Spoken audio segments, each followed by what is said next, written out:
ಪಾವಗಡದಲ್ಲಿ ತೇಜಸ್ ಟ್ರಸ್ಟ್ನಿಂದ ಕಂಗೊಳಿಸಿದ ಪ್ರತಿಭೆಗಳು 96 ಸಾಧಕ ವಿದ್ಯಾರ್ಥಿಗಳಿಗೆ ಪ್ರತಿಭಾ ಪುರಸ್ಕಾರದ ಸನ್ಮಾನ.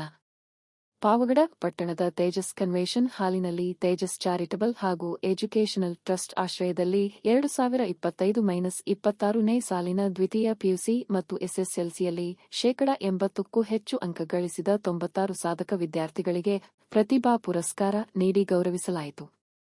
ಈ ಕಾರ್ಯಕ್ರಮದಲ್ಲಿ ಮಾತನಾಡಿದ ಮಾಜಿ ಜಿಲ್ಲಾ ಪಂಚಾಯಿತಿ ಸದಸ್ಯೆ ಗಾಯತ್ರಿ ಬಾಯಿ, ನಮ್ಮ ಪೋಷಕರ ತ್ಯಾಗವೇ ಇಂದಿನ ನಮ್ಮ ಬೆಳವಣಿಗೆಗೆ ಕಾರಣ. ವಿದ್ಯಾರ್ಥಿಗಳು ಕಷ್ಟಪಟ್ಟು ಓದಿ ತಮ್ಮ ಪೋಷಕರನ್ನು ಪ್ರೀತಿಯಿಂದ ನೋಡಿಕೊಳ್ಳಬೇಕು.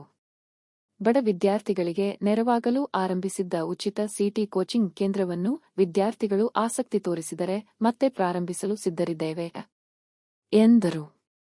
ತಮ್ಮ ಪುತ್ರ ತೇಜಸ್ ಎಂಬಿಬಿಎಸ್ ವ್ಯಾಸಂಗ ಮಾಡುತ್ತಿದ್ದು ಕಾಲಿಗೆ ಪೆಟ್ಟಾದ ಕಾರಣ ಕಾರ್ಯಕ್ರಮಕ್ಕೆ ಬರಲಾಗಲಿಲ್ಲ ಎಂದು ಅವರು ಬೇಸರ ವ್ಯಕ್ತಪಡಿಸಿದರು.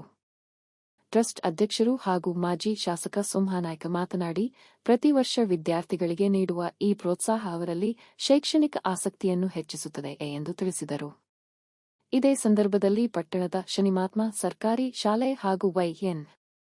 ಹೊಸಕೋಟೆ ಸರ್ಕಾರಿ ಶಾಲೆಯ ಮಕ್ಕಳಿಗೆ ಉಚಿತ ಕಲಿಕಾ ಸಾಮಗ್ರಿಗಳನ್ನು ವಿತರಿಸಲಾಯಿತು.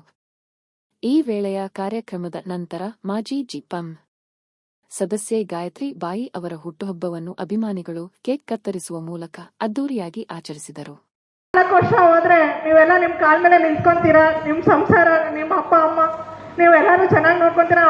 ಅದೇ ಥರ ಇವಾಗ ನಾನು ಏನು ಅನ್ಕೊಂಡಿದ್ದೀನಿ ಅಂದರೆ, ನೀವು ನಮ್ಮ ಥರ ಆಗಿ ಮಾಡ್ಬೇಕನ್ನೋದು ನನ್ನ ಕೋರಿಕೆ. ನೀವು ಎಷ್ಟೆಲ್ಲ ತೀರಿಸ್ತೀರಾ ನನಗೆ ಗೊತ್ತಿಲ್ಲ, ಎಲ್ಲರೂ ತೀರಿಸ್ತೀರಾ? ನೀವು ಒಂದು 10 ಜನಕ್ಕೆ ಒಳ್ಳೇದು ಮಾಡಿದ್ರೆ ಇದೇ ಥರ ಕಂಟಿನ್ಯೂ ಆಗುತ್ತೆ. ನಮ್ಮಲ್ಲಿ ಬಡತನ ಜಾಸ್ತಿ ಇದೆ. ನಾವು ಇವತ್ತು ಒಂದು ದಿವಸದ ಇವತ್ತಿಂದು ಊಟಕ್ಕೂ ಕಷ್ಟಪಡೋರು ಜಾಸ್ತಿ ಜನ ಇದ್ದಾರೆ. ನಮ್ಮ ತಾಯಿ ಹೇಳ್ತಾ ಇದ್ರು, ನಮ್ಮ ತಾಯಿಯವರು ಬಾವಿಯಲ್ಲಿ ಮಣ್ಣು ತೆಗೆದು ಆ ಥರ ಕಷ್ಟ ಅಂದರೆ ಊಟಕ್ಕೂ ಇಲ್ಲ, ಆ ಥರ ಕಷ್ಟಪಟ್ಟಿದ್ದೀವಮ್ಮ ಅಂತ ನಮ್ಮ ಅಮ್ಮ ಹೇಳ್ತಾಯಿದ್ರು. ನಮ್ಮ ಅತ್ತೆ ಅವರು ಅಷ್ಟೇ, ಅವರು ಚಿಕ್ಕನಾಯಕನಹಳ್ಳಿ ಕಡೆಯವರು, ಅವರು ಊಟಕ್ಕೂ ಇಲ್ಲ, ಆವತ್ತು ಹುಲ್ ಕೊಯ್ದು ಮಾರಿ ಊಟ ಇದು ಮಾಡಬೇಕು ಅಂತ. ಅವೆಲ್ಲ ನನಗೆ ಪ್ರೇರಣೆ ಆಗಿ ನಾನೇನೋ ಒಂದು ಇವತ್ತು ಸಾಯ್ತೀನೋ ನಾಳೆ ಸಾಯ್ತೀನೋ ಗೊತ್ತಿಲ್ಲ, ಆದರೆ ನಾನೇನೋ ಒಂದು ಮಾಡಬೇಕು ಅನ್ನೋದು ನನ್ನ ಆಸೆ. ಆ ಆಸೆನ ನಮ್ಮ ಯಜಮಾನರು ಈಡೇರಿಸ್ತಾ ಇದ್ದಾರೆ. ನನ್ನ ಮಕ್ಕಳು ಅದೇ ಥರ ಮಾಡ್ಕೊಂಡು ಹೋಗ್ಬೇಕು ಅಂತ ನಾನು ಅವ್ರಿಗೆ ಯಾವಾಗಲೂ ಪದೇ ಪದೇ ಹೇಳ್ತಾ ಇರ್ತೀನಿ. ಈ ಸಂದರ್ಭದಲ್ಲಿ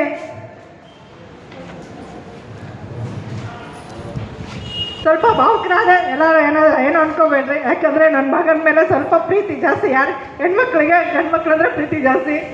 ನನ್ನ ಮಗಳು ಯಾವಾಗಲೂ ಹೇಳ್ತಾ ಇರ್ತಾಳೆ, ನಿನಗೆ ಎಷ್ಟೇ ಆದರೂ ನಿಮ್ಮ ಮಗನ ಮೇಲೆ ಪ್ರೀತಿ ಅಂತ. ಆ ಥರ ಏನಿಲ್ಲ, 2 ಕಣ್ಣಮ್ಮ ನೀವು ಅವರು ಅಂತ ನಾನು ಹೇಳ್ತಾ ಇರ್ತೀನಿ. ಆದರೂ ಒಂದು ಸ್ವಲ್ಪ ನಂಗೆ ನೋವಾಗಿದೆ, ಅದಕ್ಕೆ ಈ ಥರ ಆಯಿತು.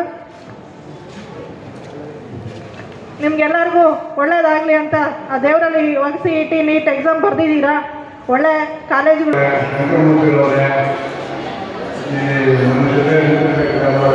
ಹಾಗೂ ಜನ ನೋಡಿದ್ರೆ ಮಾತೇ ಬರ್ತಾ ಇಲ್ಲ, ಏನು ಮಾತನ್ನು ಮಾಡೋದು ಗೊತ್ತಿಲ್ಲ. ಅದು ಒಂದು ಹೇಳ್ತೀನಿ, ಈ ಕಾರ್ಯಕ್ರಮವನ್ನು ಪ್ರತಿ ವರ್ಷ ನಡ್ಕೊಂಡು ಹೋಗ್ತೀವಿ ಅಂತೇಳಿ ಮಾತ್ರ ನಿಮಗೆ ಅಷ್ಟು ಭರವಸೆ ಕೊಡ್ತಾ ಇದ್ದೀನಿ. ಇದಕ್ಕೆ ನಮ್ಮ ಅಳಿಯಂದರ ಶ್ರಮ ಬಹಳ ಇದೆ. ಅಷ್ಟಿಷ್ಟಲ್ಲ, ಅವರು ಗುಮಾಸ್ತರು ಮಾಡ್ತಾರೆ ಈ ಕಾರ್ಯಕ್ರಮಕ್ಕೆ. ಈ ಕಾರ್ಯಕ್ರಮದಲ್ಲಿ ಟ್ರಸ್ಟ್ ಖಜಾಂಚಿ ಹರ್ಷಿತಾ, ಶಿವಮೂರ್ತಿ, ಪಳವಳ್ಳಿ ಪೋಸ್ಟ್ ಸುಬ್ಬರಾಯಪ್ಪ, ಮಾಜಿ ಗ್ರಾಪಂ ಸದಸ್ಯ ಬುಡ್ಡಪ್ಪ, ಶಿಕ್ಷಕರಾದ ನಾಗರಾಜ್ ನಾಯ್ಕ, ಮಂಜುನಾಥ ದೇವನಾಯ್ಕ ಸೇರಿದಂತೆ ಟ್ರಸ್ಟ್ನ ಪದಾಧಿಕಾರಿಗಳು, ವಿದ್ಯಾರ್ಥಿಗಳು ಹಾಗೂ ಪೋಷಕರು ಭಾಗವಹಿಸಿದ್ದರು. ಬ್ಯೂರೋ ರಿಪೋರ್ಟ್ ಶಿವಾನಂದ, ಭಾರತ ವೈಭವ news, Pavagada. Thanks for watching. Read, discuss and debate with editor Dr. Yan Prashant Rao. Wanted reporters in print, digital and visual media for Bharat Vaibhav Daily Newspaper, BV News 5 Channel and BV Fast Web News from all the talukas of Karnataka, Goa and Maharashtra. If interested, send your resume to 9019229369.